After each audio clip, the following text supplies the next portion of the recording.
अस्सलामु अलैकुम नाज़रीन। प्यारे नाज़रीन, इस वीडियो में हम आपको ख्वाजा गरीब नवाज़ की 3 ऐसी बड़ी और मशहूर करामातों के बारे में बताने वाले हैं जिसको सुनकर आप सभी का दिल खुश हो जाएगा।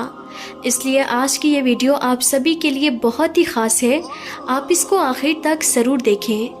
और सबसे पहले अगर आपको हज़रत ख्वाजा गरीब नवाज़ से सच्ची और पक्की मोहब्बत है तो आप इस वीडियो को दिल से एक लाइक ज़रूर कर दें और कमेंट बॉक्स में या ख्वाजा लिखकर शेयर भी कर दें ताकि और भी लोगों के पास में ये वीडियो पहुंच जाए। तो चलिए नाज़रीन, वीडियो को शुरू करते हैं। नाज़रीन, हज़रत ख्वाजा गरीब नवाज़ रहमतुल्लाहि ताला अलैह को मदीना शरीफ की हाज़री के मौके पर अल्लाह के प्यारे नबी हज़रत मोहम्मद मुस्तफ़ा सल्लल्लाहु ताला अलैहि वसल्लम की तरफ से ये बशारत मिली थी कि आपने फरमाया था कि ए मोइनुद्दीन, तू हमारे दीन का मोमिन है, यानी कि मददगार है। मैं तुम्हें हिंदुस्तान की विलायत अदा करता हूँ। जा अजमेर जा, वहाँ पर तेरी वजूद से बेदीनी दूर होगी और इस्लाम रौनक वसीर होगा। अल्लाह के प्यारे नबी का हुक्म पाकर फिर हज़रत ख्वाजा गरीब नवाज़ अजमेर शरीफ की ओर रवाना हो गए और फिर आप अजमेर शरीफ तशरीफ़ ले आए। यहाँ पर आपकी वजह से फिर लोग दिन बदिन इस्लाम कबूल करते चले गए। नाज़रीन, ये उस वक्त की बात है जब अजमेर शरीफ में राजा पृथ्वीराज चौहान का राज था। तब राजा पृथ्वीराज ने ये देखा कि यहाँ पर लोग अपना धर्म छोड़कर इस्लाम कबूल करने लगे हैं, तो ये देखकर राजा पृथ्वीराज चौहान को बहुत तकलीफ होने लगी। इसलिए उसने अपने यहाँ के सबसे ख़तरनाक और खौफनाक जादूगर जयपाल जोगी को हज़रत ख्वाजा गरीब नवाज़ के मुकाबले के लिए तैयार किया। जयपाल जोगी अपने कुछ चेले चपाटों की जमात लेकर ख्वाजा साहब के पास पहुँच गया। उस वक्त आप रहमतुल्लाहि ताला अलैह के साथ में आपके बहुत सारे मुरीद भी मौजूद थे। इसलिए आपने जादूगर जयपाल जोगी को देखते ही अपने मुरीदों के चारों ओर एक घेरा बना दिया, यानी कि एक सर्कल बना दिया, और फिर आपने हुक्म फरमाया कि कोई भी मुसलमान इस घेरे से यानी कि इस सर्कल से बाहर ना निकलना। इधर जादूगरों ने अपने जादू के जोर से उन पर पानी, आग और पत्थर बरसाने शुरू कर दिए, मगर उनके ये सारे वार उस घेरे के पास में आकर बेकार हो जाती। जब उनका जादू काम नहीं किया तो फिर उन्होंने ऐसा जादू किया कि हजारों सांपों को बाहर से उतारकर हज़रत ख्वाजा गरीब नवाज़ रहमतुल्लाहि ताला अलैह और आपके मुरीदों की ओर लपका जाने लगी। मगर वो सांप भी जैसे ही उस घेरे के करीब आते तो वहीं पर आकर मर जाते। जब जादूगर जयपाल जोगी के सारे चेले चपाटे नाकाम हो गए तो फिर वो खुद अपने जादू के जरिए से तरह तरह की सुबातें दिखाने लगा, मगर वो सब भी उस घेरे के पास में जाते ही गायब हो जाती। जब उसका कोई भी जादू ना चला तो फिर वो तिलमिला उठा।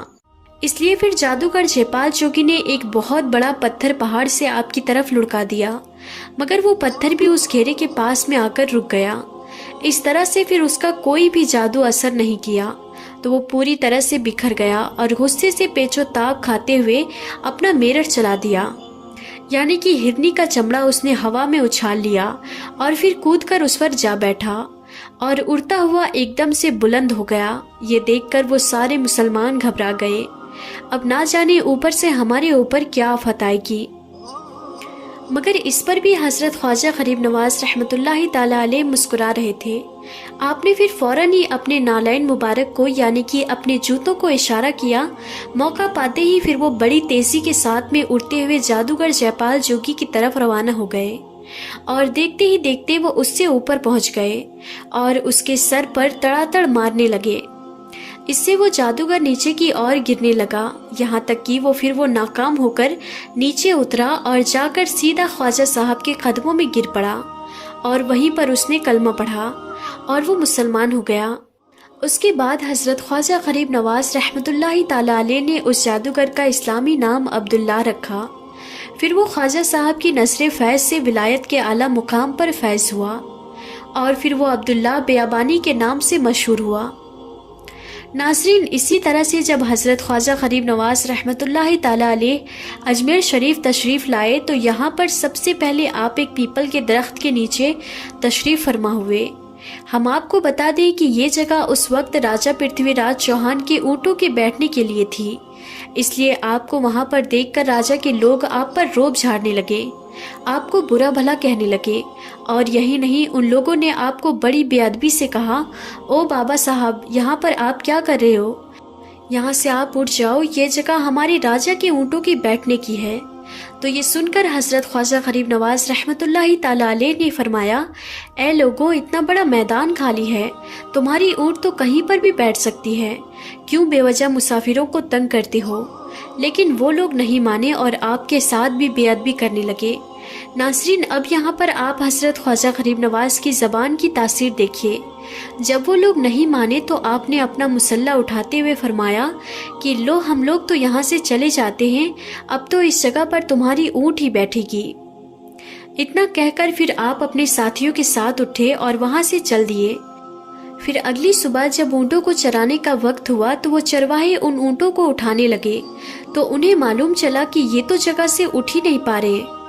انہوں نے پھر ان اونٹوں کو مار مار کر زبردستی اٹھانے کی بھی بہت کوشش کی، لیکن وہ اونٹ تو اپنی جگہ سے ہلے بھی نہیں۔ یہ دیکھ کر وہ چرواہے پریشان ہو اٹھے اور سوچنے لگے کہ جو اونٹ روز ہمارے ایک اشارے سے اڑ جایا کرتے تھے، انہیں آج کیا ہو گیا ہے؟ پھر ان کو یاد آیا کہ کل ایک مسافر فقیر نے ان سے کہا تھا کہ اب اس جگہ پر تمہاری اونٹ ہی بیٹھے گی۔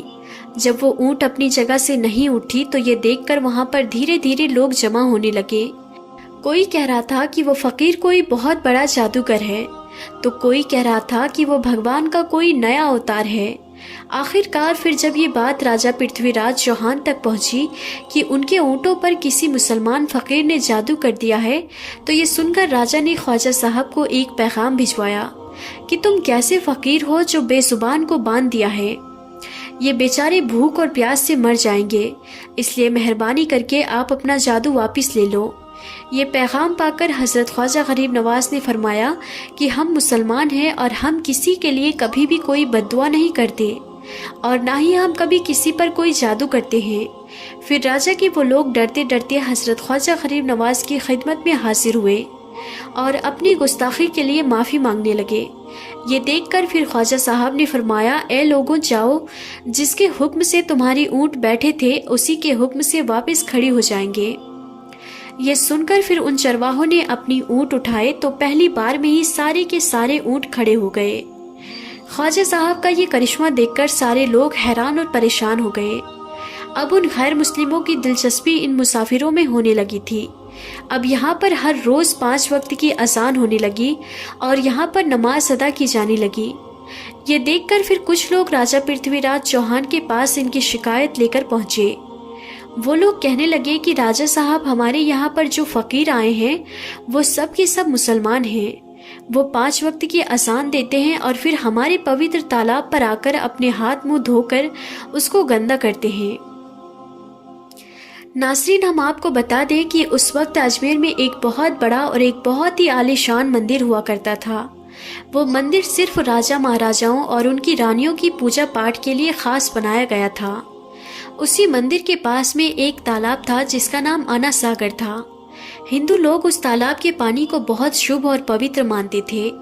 ان کا یہ ماننا تھا کہ جو کوئی اس تالاب کے پانی میں ایک بار نہا لیتا ہے تو اس کے پیچھے سارے پاپ مٹ جاتے ہیں۔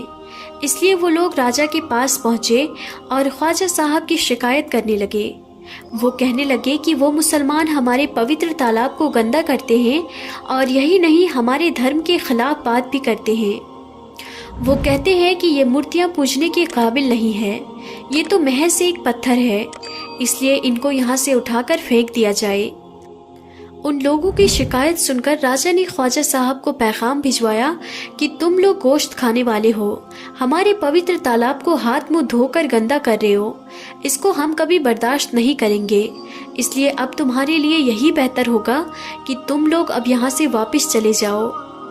یہ پیغام پا کر حضرت خواجہ غریب نواز رحمت اللہ تعالی علیہ نے فرمایا کہ یہاں پر ساری دنیا آتی ہے اور اس تالاب کا پانی استعمال کرتی ہے، پھر ہمارے یہاں پر رہنے سے اس تالاب کو کیا فرق پڑ جائے گا؟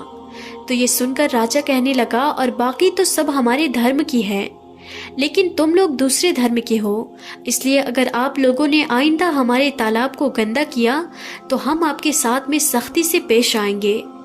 राजा की ये बात सुनकर ख्वाजा गरीब नवाज भी अपने मुरीद हजरत कुतुबुद्दीन से फरमाया कि ए कुतुबुद्दीन, शायद अगली बार हमारे पानी लेने पर राजा कोई फसाद खड़ा करे, इसलिए जाओ और तालाब से एक काशा यानी कि एक प्याला भर लाओ। ये सुनकर हजरत कुतुबुद्दीन एक प्याला लेकर तालाब पर पहुंचे और वो प्याला भरने लगे, लेकिन राजा के लोगों ने उनको वो प्याला भरने से मना कर दिया। लेकिन बाद में उन लोगों के सरदार ने कहा, एक प्याले से क्या होगा, भर लेने दो। फिर इस शर्त पर उनको एक प्याला भरने की इजाज़त दी गई, ये तुम्हारे जिस्म का कोई भी हिस्सा हमारे पवित्र तालाब को ना छुपाए। इस शर्त को मानकर आपने फिर वो प्याला पानी से भर लिया, लेकिन जैसे ही वो प्याला पानी से भरा गया तो आना सागर का सारा पानी खुश्क हो गया और आना सागर की तह में सूखी मिट्टी उठने लगी। ऐसा लगने लगा जैसे कि यहाँ पर कभी कोई पानी था ही नहीं। अब इधर आना सागर का सूखना था कि पूरे अजमेर शरीफ में कोहराम मच गया। गली गली मोहल्लों में चीख पुकार मच गई। उसके बाद औरतें, बच्चे, बूढ़े सब के सब हजरत ख्वाजा गरीब नवाज की बारगाह में आए और मन्नत करने लगे। वो सब के सब कहने लगे, बाबा साहब, हम सब को इस परेशानी से निजात दिलाएं और हम सब पर आप मेहरबानी करें। अगर हमसे कोई गलती हो गई है तो आप हमें माफ़ कर दें। अब से आप तालाब में वज़ू कर लिया करें, लेकिन भगवान के वास्ते आप हमारे आना सागर को वापस कर दें। ये सुनकर ख्वाजा साहब ने अपने मुरीद हजरत कुतुबुद्दीन से फरमाया, ए कुतुबुद्दीन, जाओ और वो पानी का प्याला तालाब में वापस डाल आओ। उसके बाद जैसे ही वो प्याला तालाब में डाला गया तो आना सागर का सारा पानी उछाल मार मार कर वापस तालाब में आ गया, मगर साथ ही इस पानी में वहाँ पर मौजूद कई लोगों के दिलों को भी धो दिया। हिंदू धर्म के खुद अपनी तारीखी किताबों में मिलता है कि उस साल 32,000 लोगों ने एक साथ कलमा पढ़ा था और वो सारे के सारे मुसलमान हुए थे। और यही नहीं, उसके बाद हजरत ख्वाजा गरीब नवाज रहमतुल्लाहि ताला अलैह का जादू हिंदुस्तान में ऐसा चला कि लाखों की तादाद में लोग मुसलमान बनने लगे। तारीखी किताबें भरी पड़ी है कि ख्वाजा गरीब नवाज वो वाहिद शख्स है जिन्होंने 90 लाख से भी ज़्यादा लोगों को मुसलमान बनाया है। उसके बाद आज सदियां बीत गई, लेकिन आज भी आपका डंका वैसे ही बज रहा है और इंशाअल्लाह ता क़यामत तक ऐसे ही बजता रहेगा। अगर आपको हज़रत ख्वाजा गरीब नवाज से सच्ची और पक्की मोहब्बत है तो आप कमेंट बॉक्स में या ख्वाजा लिखकर शेयर ज़रूर करें, ताकि और भी लोगों के पास में ये वीडियो पहुंच जाए। तो नाज़रीन, आज की इस वीडियो में था बस इतना ही। हम फिर मिलते हैं अगली नई वीडियो में, तब तक के लिए खुदा हाफिज़।